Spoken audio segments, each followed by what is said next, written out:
Yeah, what's going on, y'all? And welcome back to the Reading the Entire Bible series. We're gonna be not continuing. We're actually gonna be finishing Judges today. And yeah, let's do it. Let's do it. Micah's idolatry. Just to make sure, I'm pretty sure that we are we even on Judges? Bro, hold on. Wait a minute, guys. All right, my bad, y'all. I just really thought that we skipped a chapter or something, but no, we were meant to be on Judges 17. So yeah, I thought that we skipped really because we're just rushing through that fast. Apparently there's only 21 chapters in Judges, so we're only gonna be reading 4 chapters. Crazy.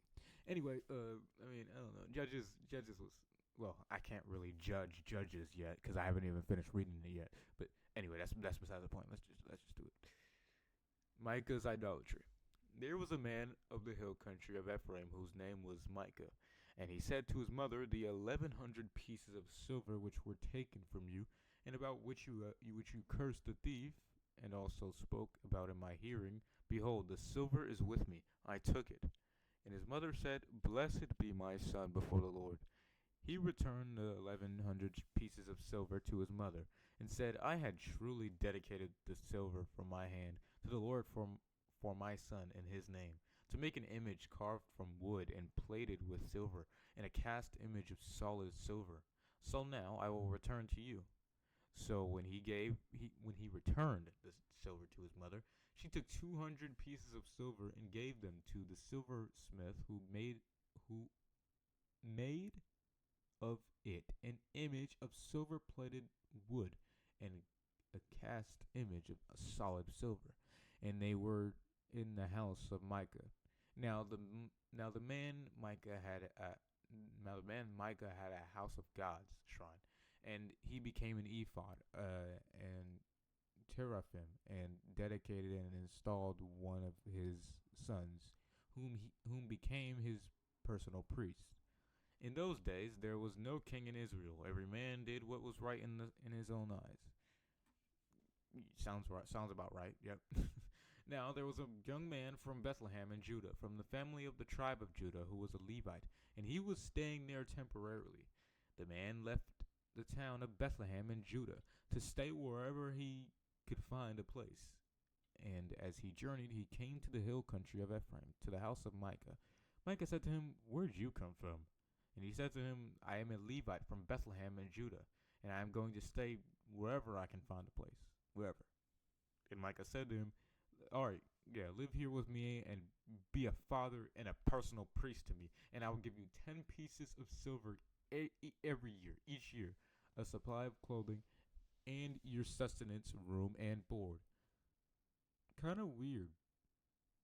Then again, maybe I just don't get the historical context, but like, if you want me to be your father, shouldn't I be taking care of you? But anyway, so the Levite went in. So the Levite went in. The Levite agreed to live with the man, and the young man became to Micah like one of his sons. So Micah installed the Levite, and the young man became his priest and lived in the house of Micah. Then Micah said, "Now I know that the Lord will favor me and make me prosper because I have a Levite as my priest." Yeah, totally. Yeah, yeah, yeah. All right. Danites, Danites. I see Danites, but I'm just gonna say Danites. Danites seek territory. In those days, there was no king in Israel, and the in those days the tribe of the Danites was seeking an inheritance of land for themselves to live in. For until then, an inheritance had not been allotted to them as a possession among the tribes of Israel. So the sons of Dan sent from the total number of their extended family 5 brave men from Zorah and Eshtaol to scout the land and to explore it. And they said to them, "Go explore the land." They came to the hill country of Ephraim, to the house of Micah, and lodged there. When they passed near Micah's house, they recognized the voice of the young man, the Levite, and they turned aside there and said to him, "Who brought you here? And what are you doing in this place? What have you? What do you have? What do you have here?" And he said to them, "Micah has done this and that for me, and he has hired me, and I have become his priest." And they said to him, "Please."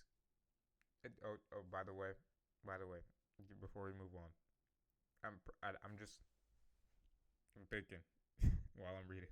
I do that a lot, by the way. Y'all have no idea. Um, Clearly, when Micah said that you become a father, I guess he was talking about not a literal father. I probably shouldn't have interpreted it in that way. I don't think that's what he was talking about. I've just read that. But yeah, definitely not talking about a literal father. Anyway, and they said to him, "Please." Oh, hold on. Wait. And he said to them, "Micah has done this and that for me, and he has hired me, and I have become his priest."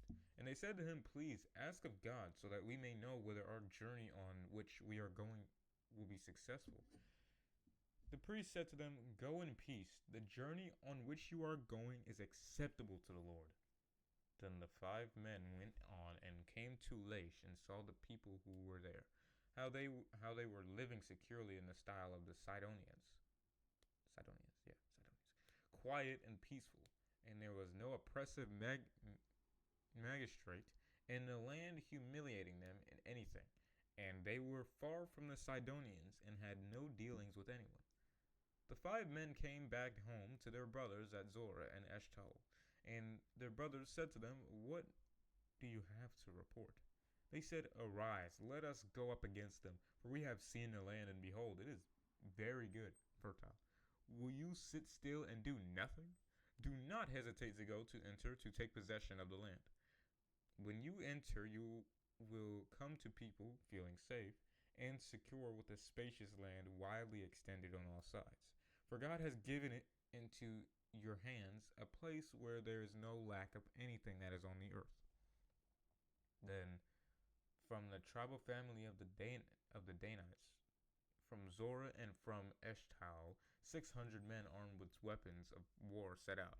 They went up and camped at Kiriath Kiriath Kiriath Jearim in Judah. Therefore, they have called that place Mahanebdan to this day. It is west of Kiriath Jearim. They went on from there to the hill country of Ephraim and came to Micah's house. Danites take Micah's idols. Then the 5 men who had gone out to scout to scout the country of Laish said to their relatives, "Do you know that there are in these houses an ephod, teraphim, an image of silver-plated wood, and a cast image of solid silver? Now therefore consider what you should do." So they turned in that direction and came to the house of the young Levite, at the home of Micah, and asked him how he was doing. Now the 600 men, armed with their weapons of war, who were the sons of Dan, stood at the entrance of the gate. Now the 5 men who had gone to scout the land went up and entered the house and took the image of silver-plated wood, the ephod, the teraphim, and the cast image of solid silver, while the priest stood by the entrance of the gate with the 600 men armed with their weapons of war. When these 5 men went into Micah's house and took the plated image, the ephod, the teraphim, and the cast image, the priest asked them, "What are you doing?"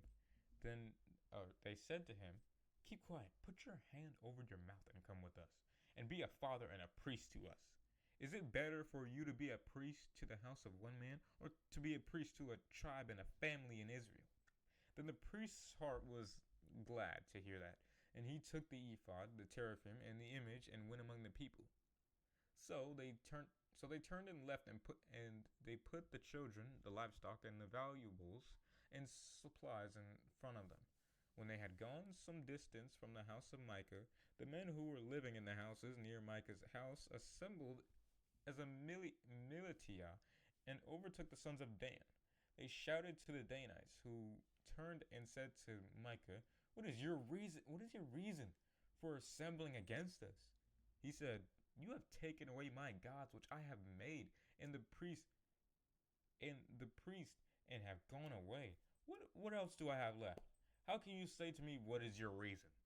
The sons of Dan said to him, Do not let your voice of complaint be heard among us, or else angry men will assault you, and you will lose your life, along with the lives of everyone in your household.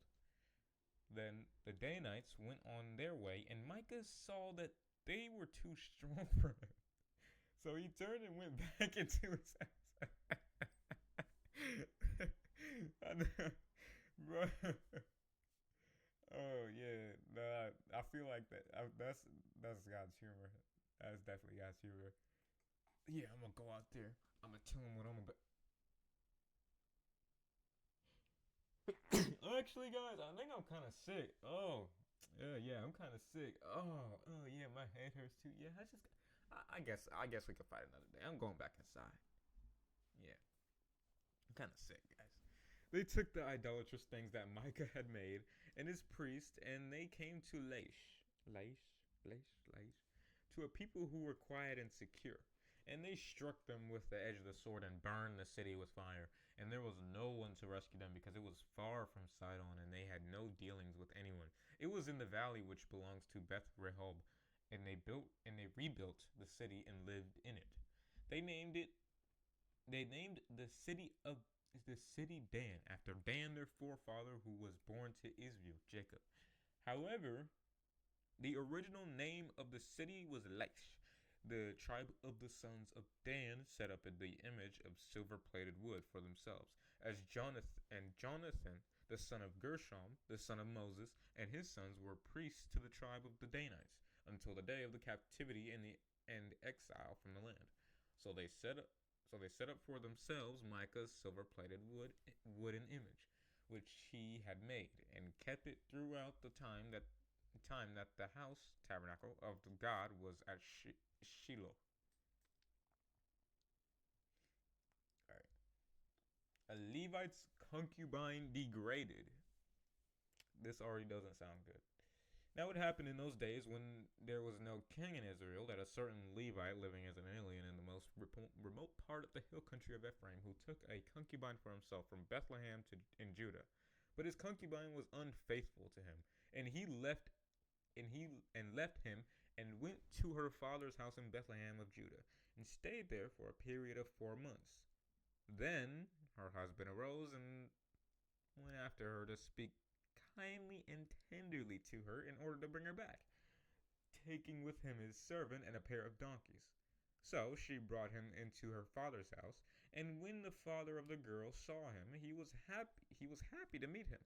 So his father-in-law, the girl's father, detained him, and he stayed there with him for 3 days. So they ate and drank, and he lodged there. I don't know why I laughed at detained him. I keep reading detained. I had to correct myself silently last time I read detained, because I was like, okay, when that says detained, that's not freaking talking about getting arrested. Well, detained is not talking about getting arrested, but you know my point. It's not. It has nothing. Doesn't. That's not a negative connotation. Is what I'm saying. On the 4th day, they got up early in the morning, and the Levite prepared to leave. But the girl's father said to his son-in-law, "Strengthen yourself with a piece of bread, and afterward go your way." So both men sat down and ate and drank together. And the girl's father said to the man, "Please be willing to spend the night and enjoy yourself." Then the man got up to leave, but his father-in-law urged him strongly to remain. So he spent the night there again. On the 5th day, he got up early in the morning to leave. But the girl's father said, "Please strengthen yourself and wait until the end of the day." So both of them ate. When the man and his concubine and his servant got up to leave, his father-in-law, the girl's father, said to him, "Behold, now the day has drawn to a close. Please spend the night. Look now, The day comes to an end. Spend the night here and celebrate. Enjoy yourself. Then tomorrow you may get up early for your journey and go home." But the man was not willing to stay the night. So he got up and left and came to a place opposite Jebus, that is Jerusalem. With him were two saddled donkeys and his servant and his concubine. When they were near Jebus, that does not say Jebus. I know that does not say Jebus. I'm pronouncing it as Jebus. The day was almost gone, and the servant said to his master, "Please come and let us turn aside in this Jebusite city and spend the night in it." But his master said to him, "We will not turn aside into a city of foreigners who are not the descendants of Israel. We will go on as far as Gibeah." And he said to his servant, "Come and let us approach one of these places, and we will spend the night in Gibeah or Ramah." So they passed by and went on their way. And the sun set on them near Gibeah, which belongs to the tribe of Benjamin. And they turned aside there to go in and spend the night in Gibeah. And the Levite went in and sat down in the open square of the city, because no man invited them into his house to spend the night. Then, behold, there was an old man who was coming out of the field from his work at evening. He was from the hill country of Ephraim, but was staying in Gibeah. And the men of the place were sons of Benjamin. When he looked up, he saw the traveler and his companion in the city square. And the old man said, "Where are you going, and where'd you come from?" The Levite replied, "We are passing through from Bethlehem in the territory of Judah to the most remote part of the hill country of Ephraim. I am from there. I went to Bethlehem of Judah, but I am now going home to my house.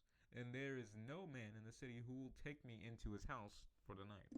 Yet we have both straw and feed for our donkeys, and also bread and wine for me, and for you, your handmaid. And for the young man who is with you, your servant, there is no lack of anything." Then the old man said, Peace be with you. Only leave all your needs to me, and do not spend the night in the open square." So he brought him into his house and fed the donkeys, and they washed their feet and ate and drank. While they were celebrating, behold, men of the city, certain worthless and evil men, surrounded the house, pounding on the door. And they spoke to the master of the house, the old man, saying, "Bring out the man who came to your house, so that we may have retaliations with him." And then the master of the house, went out and said to them, "No, my fellow citizens, please do not act so wickedly and ghetto. Since the man has not come to my house as my guest, do not commit this sacrilege. I'm pretty sure that's what that word is, sacrilege. Here is my virgin daughter and this man's concubine. I will bring them out now, abuse and humiliate them, and do to them whatever you want, but not commit this act of sacrilege against this man." But the men would not listen to him, so the man took the Levite's concubine and brought her outside to them, and they had retaliations with her and abused her all night until morning. And when daybreak came, they let her go. Be glad. Be glad that whoever was writing Judges wasn't specific in the details. Alright? At daybreak, the woman came and collapsed at the door of the man's house where her master was until it was fully light. When her master got up in the morning and opened the doors of the house and went out to go his way, he saw his concubine lying at the door of the house, and her hands were on the threshold. He said to her, Get up, and let us go." But there was no answer, for she had died.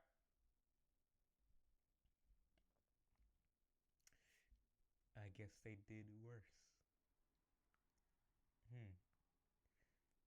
I'm not gonna lie. Whoever this guy is, because we have no names. We have 0 names this entire time. We ain't got no names for whoever this is. When he arrived at his house, he took whoever this is. Gotta get back. Let's not say whoever. When he arrived at his house, he took a knife and taking hold of his dead concubine, he cut her corpse limb by limb into 12 pieces and sent her body parts throughout all the territory of Israel. All who saw the dismembered parts said nothing like this has ever happened or been seen from the day that the sons of Israel came from the land of Egypt to this day. Consider it, take counsel, and speak your minds. Yeah. Resolve to punish the guilty.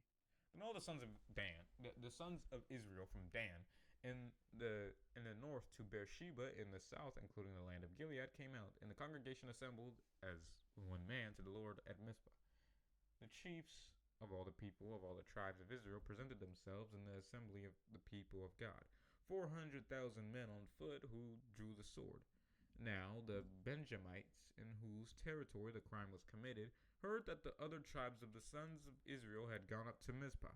And the sons of Israel said, "How did this evil thing happen?" So the Levite, the husband of the woman who was murdered, replied, "I had come with my concubine to spend the night in Gibeah, a town which belongs to the tribe of Benjamin. But the men of Gibeah rose up against me and surrounded the house at night because of me. They intended to kill me, but instead they raped my..." Okay. So either, you know what? We have a lot of loose details. I will say that. I have noticed that there is a lot missing. But these people were the detectives at the time. I'm just reading what was written down. So, real quick. They intended to kill me, but instead they raped my concubine. We don't know what they did. Although it is possible that they raped her. I wouldn't be surprised. We don't know the details. Now, of course, he could have looked at her corpse and looked inside of her, as weird as that sounds, and figured out whether they raped her or not. But, I mean, the only thing that he'd have to go by if he did that was not DNA, because DNA samples, that wasn't a thing back then. I feel like what he'd have to go by is white stuff. But anyway, yeah. They'd have he'd have to, that more detail. Then again, it is possible that they raped her, but not we don't know for sure. Anyway, instead they raped my concubine so brutally that she died. So I took my concubine and cut her corpse in pieces. Weird. And maybe that was a way of showing how someone died, but even then, that's alright. Alright, guy. Alright. In pieces, and sent her body parts throughout the land of the inheritance of Israel. For the men of Gibeah had committed a lewd and disgraceful act in Israel. Now then, all your sons of Israel, all of you, give your advice and counsel here regarding what should be done. Then all the people stood unified as one man, saying, "None of us will go to his tent, as none of us will return to his home until this is settled. But now this is the thing which we will do to Gibeah. We will go up by lot against it, and we will take 10 men out of 100 through the tribes of Israel, and 100 out of 1,000, and 1,000 out of 10,000, to bring provisions for the men, so that when they come to Gibeah of Benjamin, they may punish them for all the despicable acts which they have committed in Israel." So all the men of Israel assembled again, the city united as one man. Then the tribes of Israel sent men through the entire tribe of Benjamin, saying, "What is this evil thing that has been done among you? Now, therefore, turn over the men involved, the worthless and wicked men in Gibeah, so that we may put them to death and remove this wickedness from Israel." But the Benjamites would not listen to the voice of their brothers, the sons of Israel. And the tribe of the sons of Benjamin gathered from the cities to Gibeah to go out to battle against the other sons of Israel. And the Benjamites assembled out of their cities at that time 26,000 men who drew the sword, besides the inhabitants of Gibeah, who assembled 700 chosen men. Out of all these people were 700 choice left-handed men. Each one could sling stones at a target no wider than a hair and not miss. Something weird is going on here. This turned from a murder mystery to something spiritual. It's almost like division is happening. It's almost like something or someone was lying to the Benjamites. Anyway, then the men of Israel, other than Benjamin, assembled 400,000 men who drew the sword. All of these were of men of war. Civil war. Benjamin badly defeated. defeated. The men of Israel rose and went up to Bethel and asked of God and said, "Which of us shall take the lead to battle against the sons tribe of Benjamin?" And the Lord said, "Judah shall go up first." Then the fighting men of the sons of Israel arose in the morning and camped against Gibeah. The men of Israel went out to battle against Benjamin.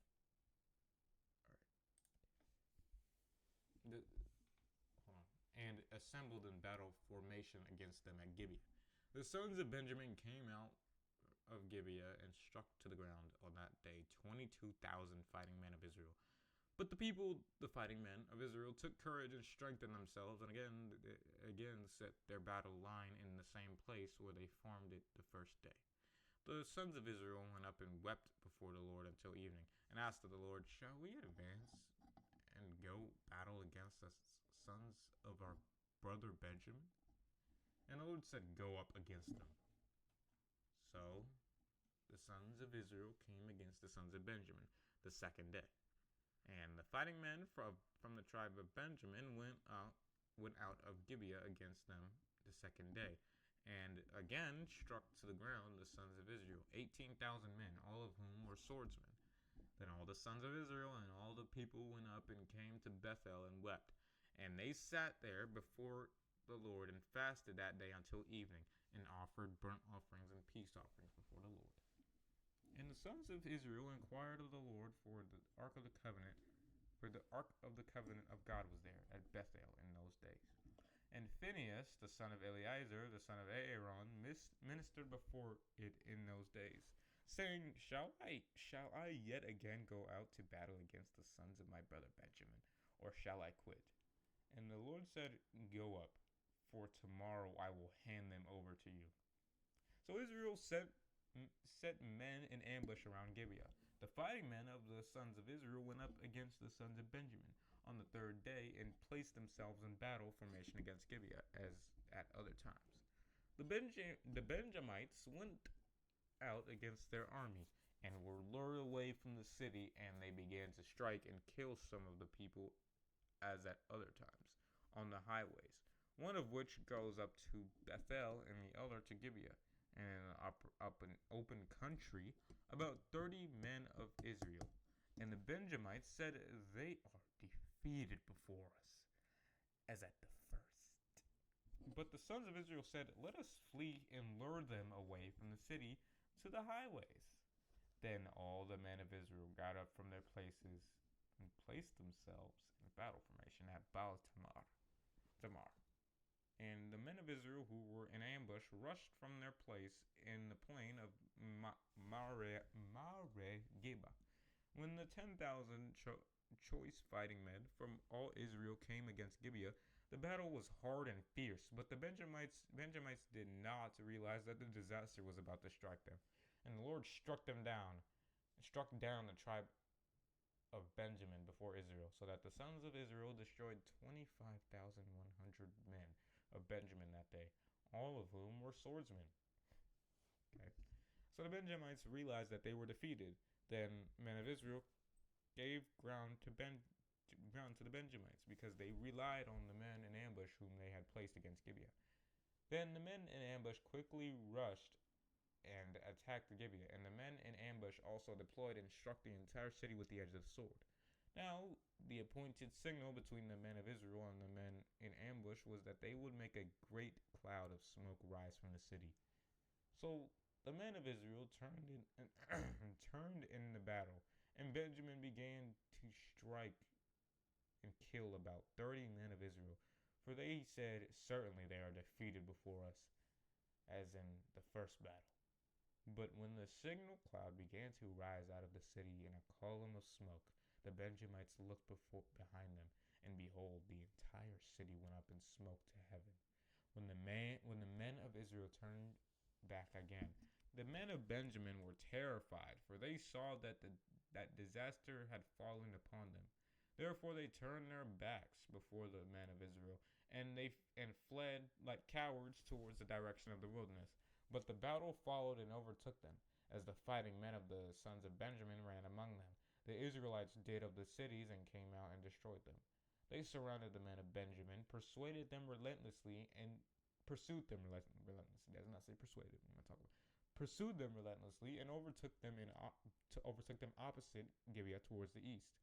Thus, 18,000 men of Benjamin fell. All of these brave and able warriors. The survivors of Benjamin turned and fled toward the wilderness to the rock of Rimmon, and Israel caught 5,000 of them on the roads and overtook them at Gidon, and killed 2,000 of them. So all of Benjamin who fell that day were 25,000 men who drew the sword, all of them brave and able warriors. But 600 men turned and fled toward the wilderness to the rock of Rimmon, and stayed at the rock of Rimmon for 4 months. The men of Israel turned back against the tribe of the sons of Benjamin and struck them with the edge of the sword, both the entire city of Gibeah and the livestock and all that they found. They also set on fire all the surrounding towns which they found. But like I said, it went from a murder mystery to a full civil war. Yeah, that was demonic. That was clearly demonic. Most definitely demonic. Mourning the lost tribe.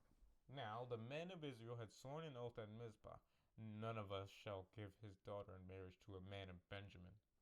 So the people came to Bethel and sat there before God until evening, and lifted up their voices and wept bitterly.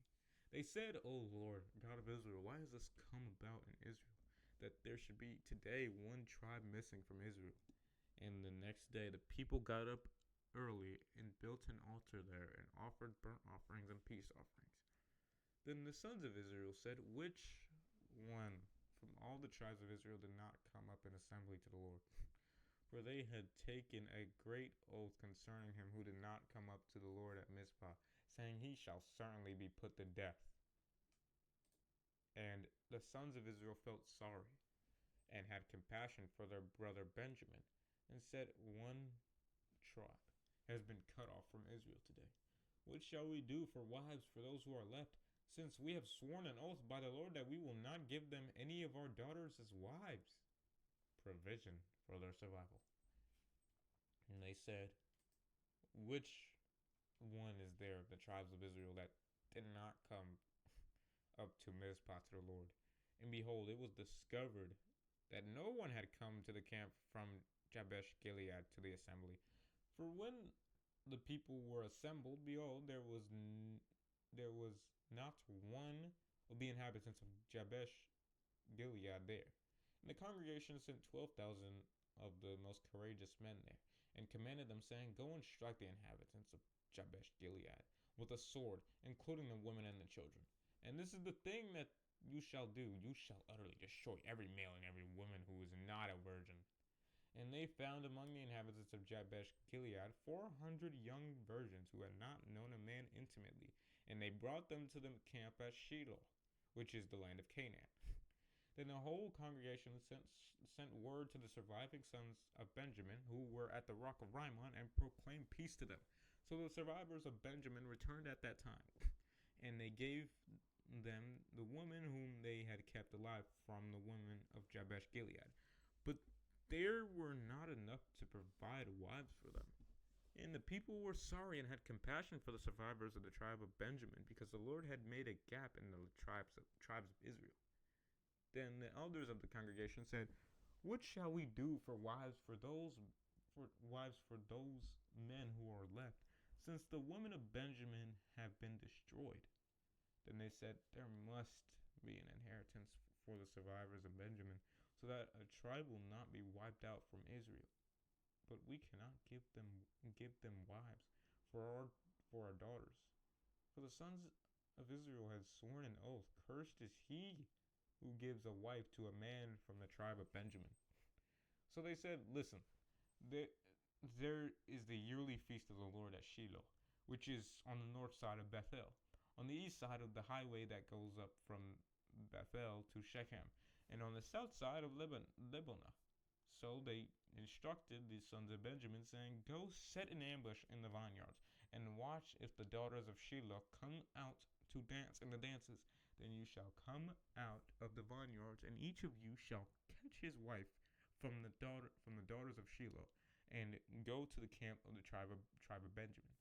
When their fathers or their brothers come to complain to us, we shall say to them, give them to us voluntarily, because we did not take a wife for each man of Benjamin in battle, nor did you give wives to them, for that would have made you guilty of breaking your oath. So the sons of the tribe of Benjamin did as instructed, and took wives according to their number, from the dancers whom they carried away. Then they went and returned to their inheritance, and rebuilt the towns and lived in them. The sons of Israel departed from there at that time, each man to his tribe and family, and each man went from there to his inheritance. In those days, when the judges governed, there was no king in Israel. Every man did what was right in his own eyes, as expected. Got it. So, let's see. Oh, what the heck? What? I mean, I, dude, wait. What's after Ruth? Okay. But even then, that's freaking crazy, dude. It's freaking crazy, dude. Wow. I mean, hey, I have no problem with reading this, and then we finish the entire book of Ruth tomorrow, and then move on to First Samuel. I have no problem with that. So let's do it. Naomi, widowed. In the days when the judges governed Israel, there was a famine in the land of Canaan, and a certain man of Bethlehem in Judah went to live temporarily in the country of Moab with his wife and his two sons. The man's name was Elimelech, and his wife's name was Naomi, and his two sons were named Mahlon and Chilion. They were Ephrathites from Bethlehem in Judah. They went to the country of Moab and stayed there. Then Elimelech, Naomi's husband, died, and she was left a widow with her two sons. They took wives from the Moabite women to the woman. The name of the one was Orpah, Orpah, Oprah, Orpah, and the name of the other was Ruth. They lived there about 10 years, and then both Mahlon and Chilion also died. So the woman, Naomi, was left without her two sons and her husband. Why do I smell smoke? Kind of weird. I don't, because it's late. Nobody should be in the kitchen cooking. Who's cooking, bro? Tell me, who's cooking? Then she set out with her daughter-in-law to return from the country of Moab, for she had heard in Moab how the Lord had taken care of his people of Judah in giving them food.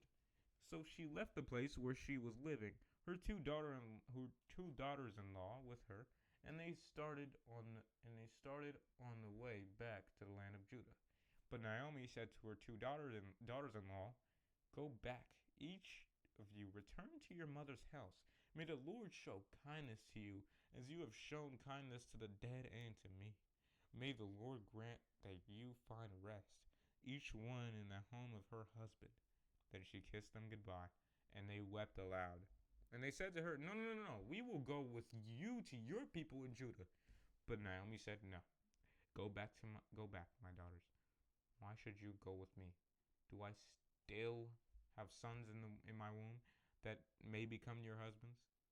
I guess that was just the custom at the time. Go back, my daughters. Go. We've also seen that multiple times before we read that, if you were paying attention. Go back, my daughters, go, for I am too old to have a husband. Not true, but okay.